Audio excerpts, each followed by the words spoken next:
Welcome back to another episode of the Casey Campbell Podcast. Casey Campbell with you, of course. Pleased to be joined by the boys basketball coach at Saline High School. That, of course, is Michael Marek. How's it going? I'm doing well. How about yourself, Casey? Doing well. So first off, kind of talk about how the season's kind of going. I know you guys played last night, I believe, against Dexter. Yes, we did. We got the win last night.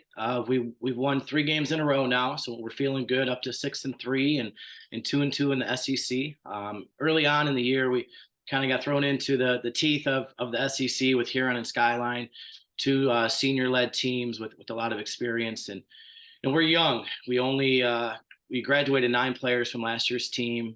We only returned 2 guys with significant minutes from last year, and so we learned. We took some steps forward after our Grosse Pointe South game. They beat us by 27, and we kind of got back to the basics and started focusing on ourselves, and that's what we've been working on these last 3 games, and it's been showing. Yeah. So let's talk about some of the guys that are really kind of standing out for your team this year.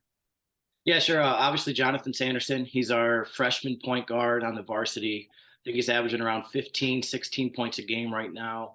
And he's getting every team's best defensive effort. Every coach is trying to dial up ways to keep the ball out of his hands, and for him to do that as a freshman on the varsity level speaks volumes. And I can't wait to see him grow into the point guard that I know he's going to be, which he's already close to being that guy. But as a freshman, he still has room to grow, and I can't wait to see him in a couple of years. He could be one of the best point guards in the state. And then to complement him, Harrison Rogers and Zach Fidich have been playing very well. Harrison had 16 last night, along with Zach. Fidich had 16. The game before, Fidich had 17 and Harrison had 14. So you got 2 players on the wings to complement Sanderson very well. And they're leaders too. They've been leading this team.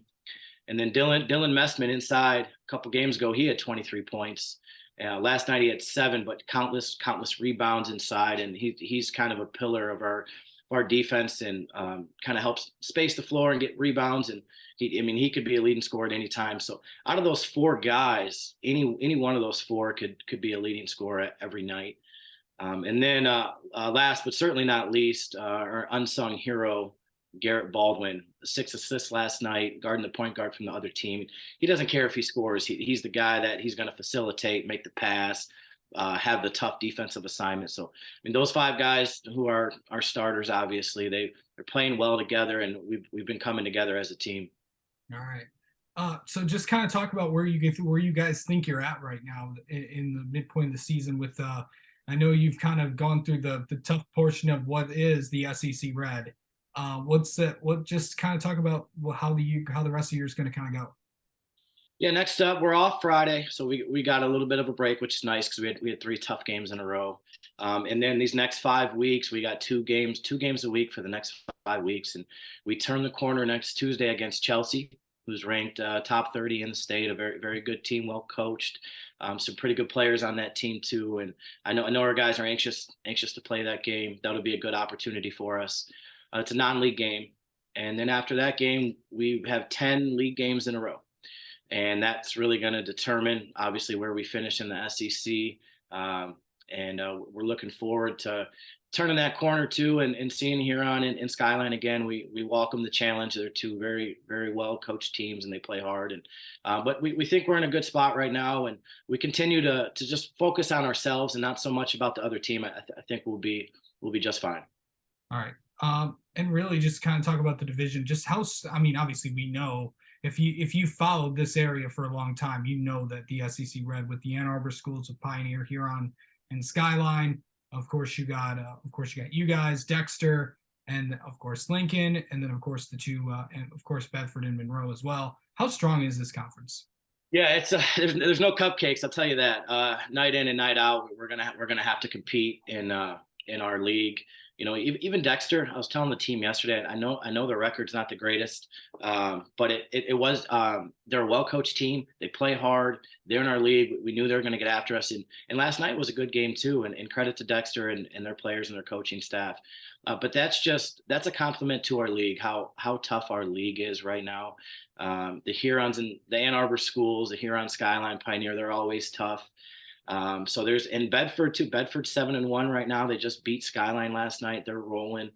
So we got to play our best basketball. But I know one thing's for sure: we're going to be battle tested heading in to the district, which is what we wanted. We scheduled a tough schedule this year on purpose, and we're a young team, and now we're starting to grow. We're starting to make progress now. All right. And then just kind of talk about what do you what do you want to see out of this team heading into the next few weeks, because you got a tough schedule ahead of you. Yeah, we do. I just want us to stick to what we've been doing. Um, I've narrowed down 6 things that we need to do well, and I'm not going to give my secret formula away on camera. But these 6 things we need to work on ourselves, consistently do them, and the winning and losing will take care of itself. And I've told the team that we do these 6 things to the best of our ability. Win or loss doesn't matter. You're winners in my book if you do these 6 things to the best of your ability. And that's what we've been doing. And the wins and losses have been taking care of themselves. All right. Well, Michael, thank you so much for coming on and talking with us, and best of luck to you guys the rest of the season. I appreciate it. Thank you, Casey. And thank you for all the coverage of the prep hoops. Appreciate it.